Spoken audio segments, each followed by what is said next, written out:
conservatives in Washington, D.C., Congressman Tom Price.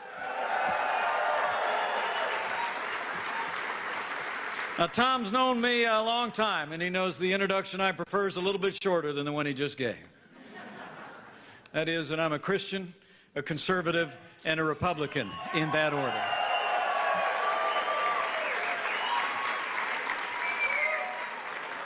And it's just now a little more than a month ago that I was humbled and honored beyond words to accept my party's nomination to run and serve as the next Vice President of the United States of America. And Karen and I are truly humbled and grateful that you're here. You know, I joined this campaign in a heartbeat. I truly did. Because you have nominated a man for president I've had the privilege to get to know. Not just when the Klieg lights are on, but when they're off. And I got to tell you, the man is a fighter. He's a winner. He never backs down. He's got a heart for the American people. And I know that Donald Trump will be the next president of the United States of America.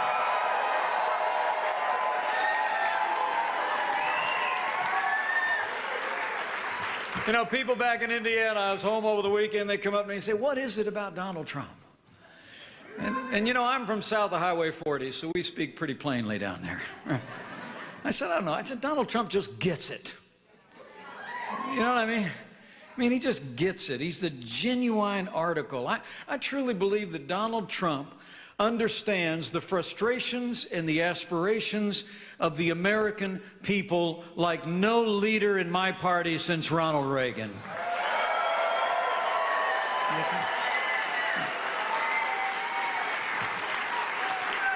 I mean, he's a genuine article, distinctly American, and he's a doer in a game usually reserved for talkers. And when Donald Trump does his talking, he doesn't go tiptoeing around all those rules of political correctness that the media and the political class puts in the way of men and women that make a difference. He speaks from his heart and from his mind, and he will make America great again.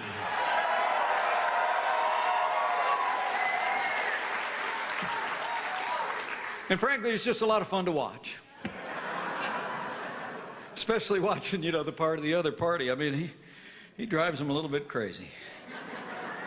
I mean, you think about it, the party in power and all their friends in the media just seem powerless to figure this guy out. I mean, they all keep telling each other, you know, now we got him, right? That tweet, that word. They think the usual methods are going to work, and then they turn on the TV the next morning, and Donald Trump is still standing stronger than ever before and fighting for the American people, and he's going to fight all the way to the White House.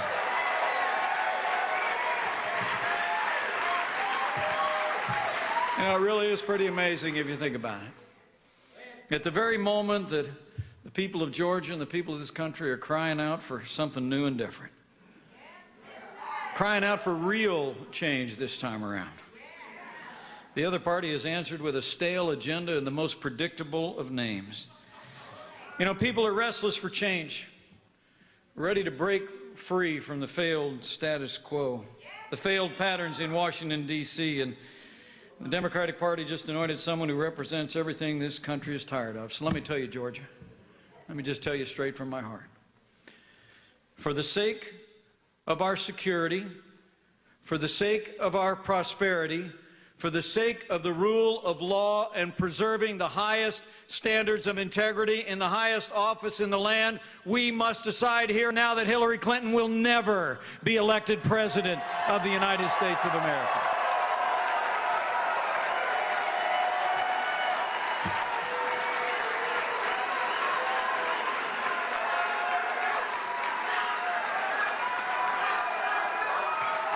As we've got, in Donald Trump, we have a leader.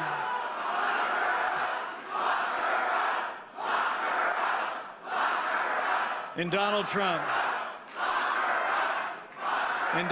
we've got a leader. We've got a leader who has a heart for the American people. Donald Trump has never forgotten the men and women who work with their hands. who grow the food, who build our roads and bridges, who tend to our sick, who teach our kids. And let me promise you, as I travel around this country with him, and I see the way he responds to these men and women who serve our communities and our state and our nation, Donald Trump will never forget the men and women of law enforcement who stand on the thin blue line and protect our families each and every day. Never will. You know, as the chief law enforcement officer of the United States of America, I promise you, President Donald Trump will support our law enforcement at every level. He will provide the resources they need to protect our families and come home safe to theirs. And he will fight to restore law and order in every city and every town in the United States of America. He will.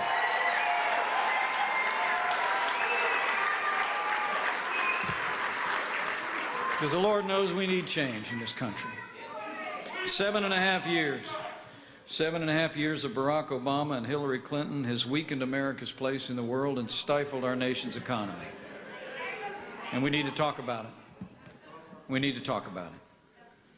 It's amazing when you think of what this administration's leadership has meant to America's place on the world stage. I served for 10 years on the Foreign Affairs Committee. I traveled in and out of Operation Iraqi Freedom and Operation Enduring Freedom. I saw the hard-fought gains in the global war on terror. I stood at funerals with families in Indiana who paid the ultimate sacrifice.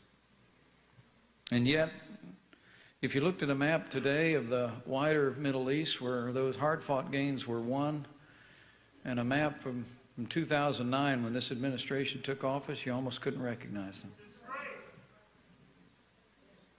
Before I get into that, can I just ask the people who've worn the uniform of the United States of America, would you raise your hand and allow us to just say thank you one more time for your service to this nation? Thank you. Thank you.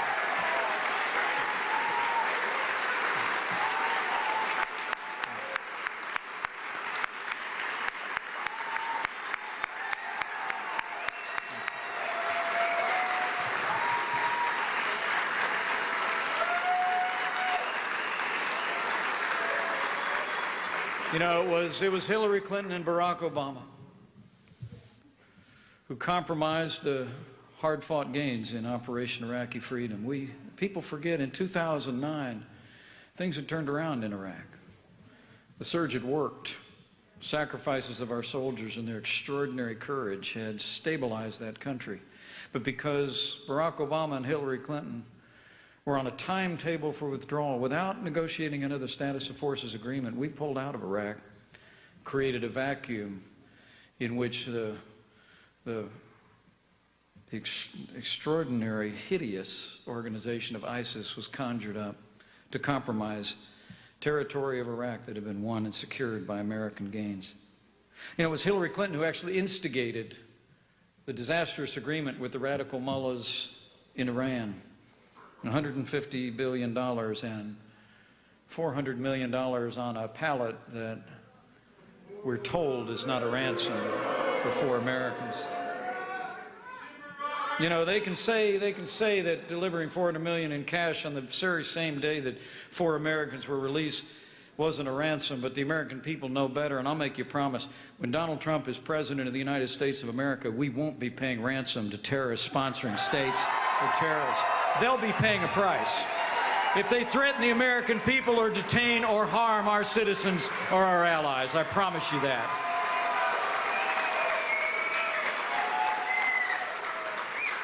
You know, history teaches us that weakness arouses evil. And Hillary Clinton and Barack Obama's foreign policy of leading from behind, moving red lines, feigning resets with Russia, and the rise, rule, and reign of ISIS are a testament to this truth of history. And perhaps most striking of all to me, as the proud father of a United States Marine,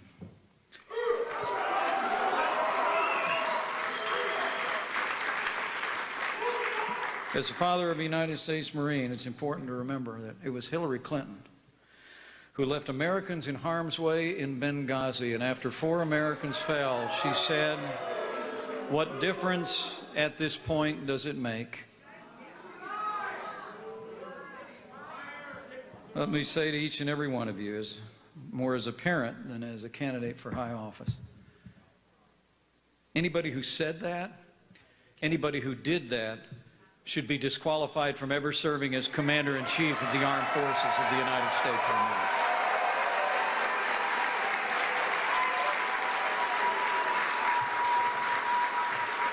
We cannot have 4 more years apologizing to our enemies and abandoning our friends. America needs to be strong for the world to be safe. And I promise you, from the first day of a Trump administration, we will rebuild our military, restore the arsenal of democracy. We will stand with our allies, and we will confront and hunt down and destroy those who threaten our people and our freedom.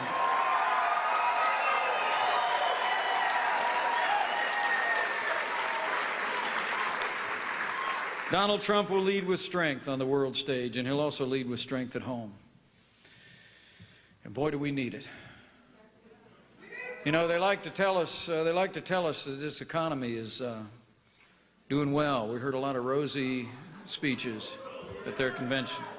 But men and women of Georgia, we're in the weakest economic recovery since the Great Depression. Just this last couple of days, we learned that our economy had grown by just 1.1%, rounded down from the last. We have the lowest labor participation rate since the 1970s, and there's 7 million more Americans living in poverty today than the day that Barack Obama took office.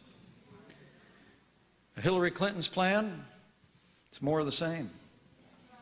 I mean, she's literally running, and her party is boasting about her running for Barack Obama's 3rd term.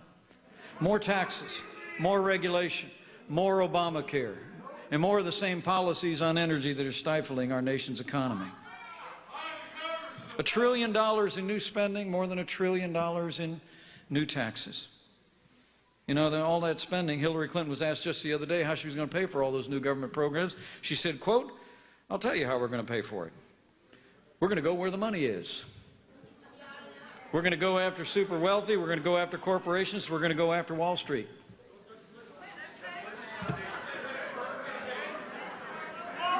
Well, you know, the only problem with that is, as Margaret Thatcher used to say, the problem with socialism is you eventually run out of other people's money. You know, they tell us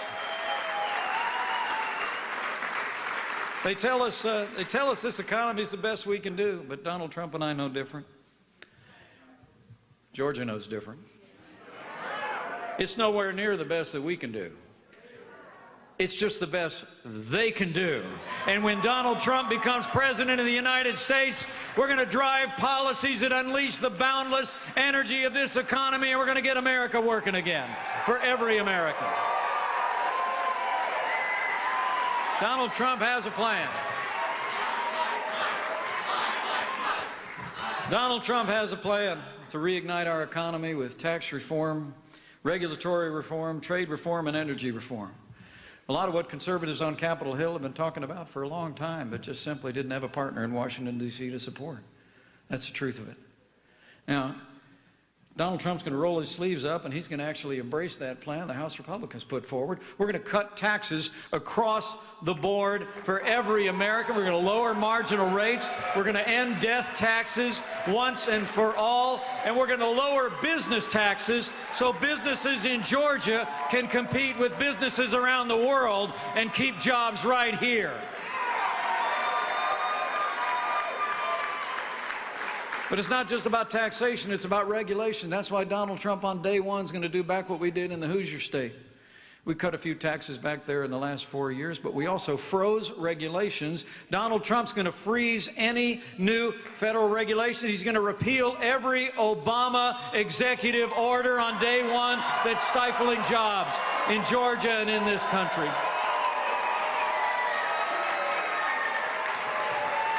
And Donald Trump and I both know that the strength of this nation is derived not only from our freedom and from our people and from a foundation of faith and conviction, but also our vast natural resources. And on day one of the Trump administration, the war on coal comes to an end. We're going to allow the American people to call forth the power of this nation and develop all of our resources. And lastly, and Tom and David, if we can get this done on day one, it'd be real good. They actually, before we get inaugurated, the Congress actually convenes. So we'll be looking to them to put on our desk a bill that will repeal Obamacare lock, stock, and barrel.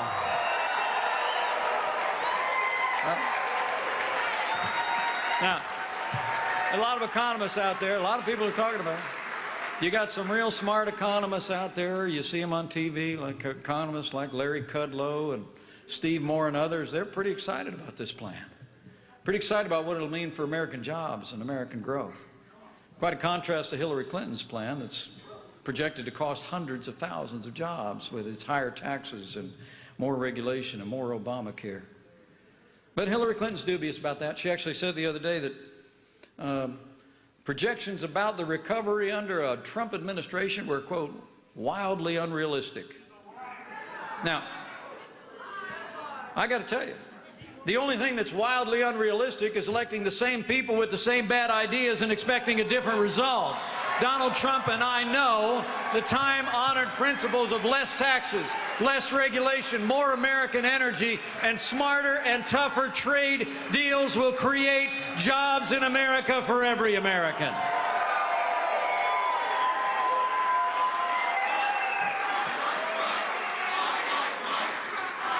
You know, as this election approaches, there's one other issue on the ballot I always feel important to mention. And that is that while we're electing a president for the next 4 years, that president will probably set the course of the Supreme Court of the United States for the next 40 years.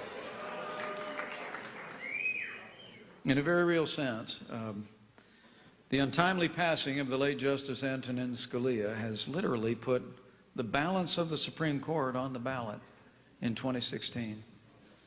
And as tragic as his passing was, and I and Karen had the privilege of paying our respects at the Supreme Court as he lay in state, it seems that when I think about it, it's altogether fitting that not only the destiny of the nation, but the destiny of the nation's highest court is in the hands of the American people on November the 8th. But you need to think about it. Men and women of Georgia, you got to think about it. You got to talk to your neighbors about it. If you care about the Constitution, if you care about the God-given liberties that are enshrined there, you need to think long and hard about what that means. When elect Hillary Clinton, you better get used to being subject to unelected judges using unaccountable power to make more unconstitutional decisions. Elect Donald Trump, and I promise you, you will have a president who stands without apology for the Constitution of the United States of America and for the God-given liberties that are enshrined there. So I say to you, for the sake of the rule of law, for the sake of the rule of law, for the sake of the sanctity of life, for the sake of our Second Amendment to the Constitution of the United States, for the sake of all of the liberties enshrined in our Bill of Rights and founding documents, we must ensure from Georgia forward that the next president making appointments to the Supreme Court of the United States is President Donald Trump.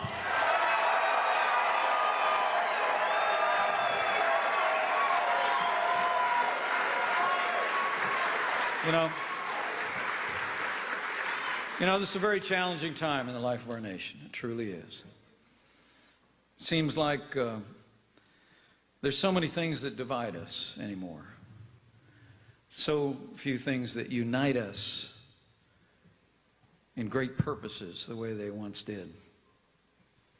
It's in moments like this when politics seem to fail us that I think it's important to remember, whatever you hear on all the talk shows, whatever the pundits say, There will always be more that unites us in the United States of America than will ever divide the good and great people of this land. It's true.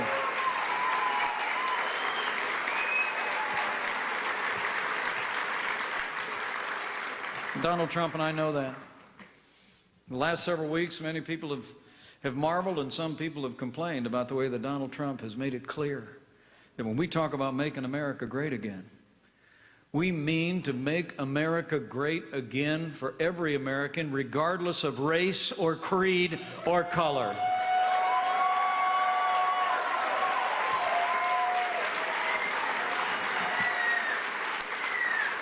Unfortunately, the old playbook of the other party has come out.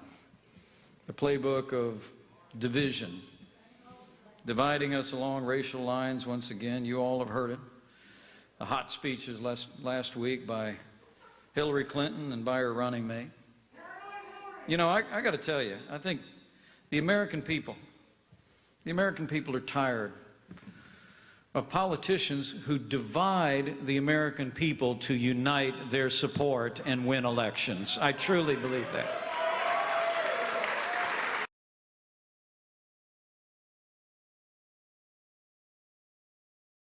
I want to challenge, the American people are tired of politicians who divide the American people to unite their support and win elections. I truly believe that.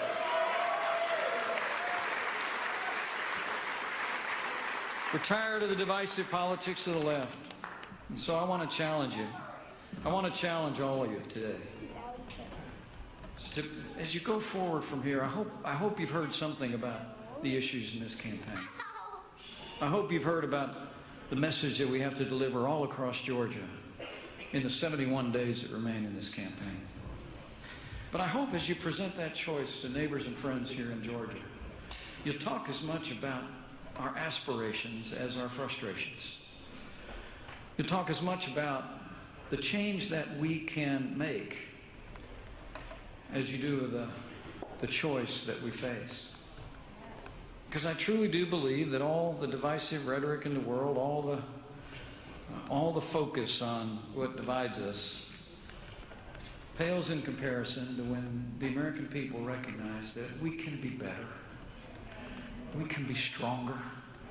We can have broad-shouldered leadership that commands the respect of the world again, and we can unleash the boundless potential of the American people on a foundation of the liberties enshrined in our Constitution. We can do it. But we've got to choose.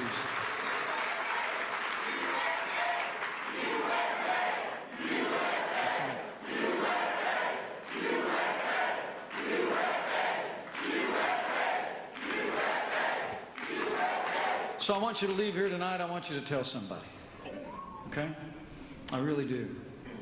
I mean, tell somebody what you know about, not just about the cascade of controversies coming out of our opposition. It's just hard to keep up.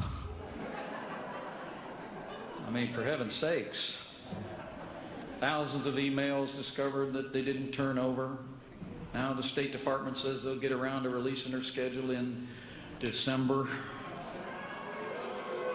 The Justice Department wanted to start an investigation into the Clinton corruption, and the Obama administration shut them down. But I hope just as much that you talk about the stakes in this election.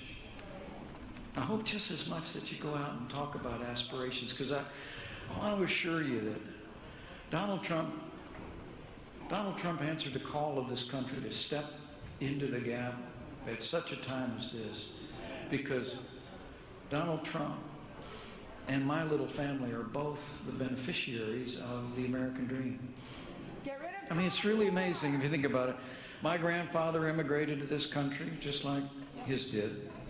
His father built a business, was a self-made man. My dad built a small gas station business in a small town. Donald Trump and I were both raised to believe that to whom much is given, much will be required. And so we both of us went on to build on what we've been given and what we've been handed down. believed in the American dream. And frankly, other than a whole bunch of zeros, we've just got a lot in common.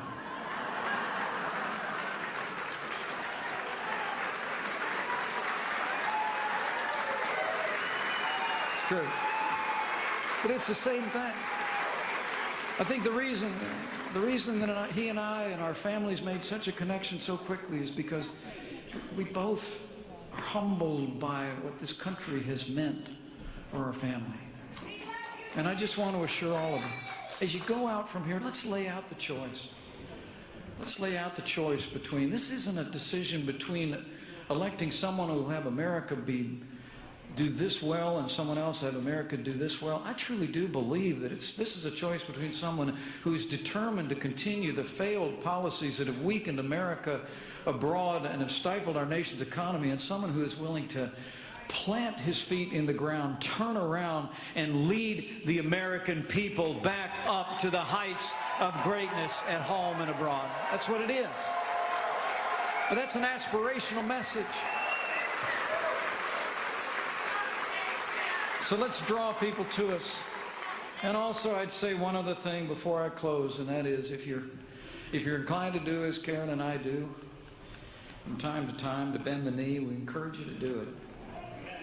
Not for a candidate or for a cause or for an election, but do as Americans have done and just pray for this country, because I truly do believe, as has been said for millennia, is still true today, that if his people who are called by his name will humble themselves and pray, he'll hear again and he'll heal this land. I believe it with all my heart. I believe it.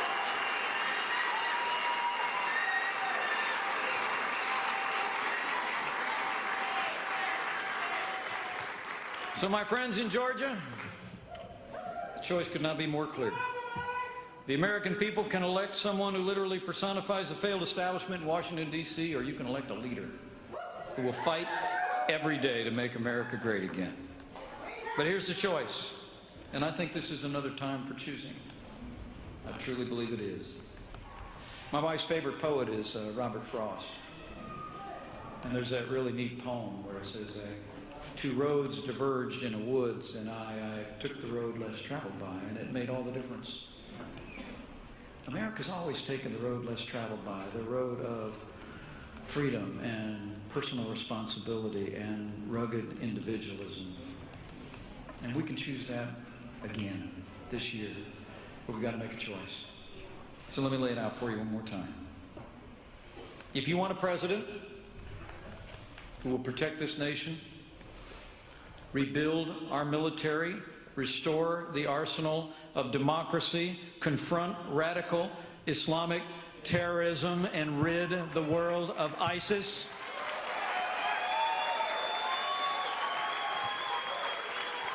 if you want a president who will restore law and order to this country and give law enforcement officers the resources and support they need to protect our families and go home safe to theirs,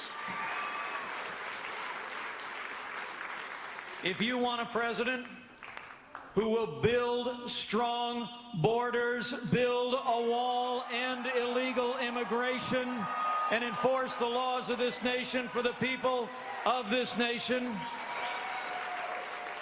if you want a president who will cut taxes, grow our economy, squeeze every nickel out of that bloated federal bureaucracy, and repeal Obamacare lock, stock, and barrel,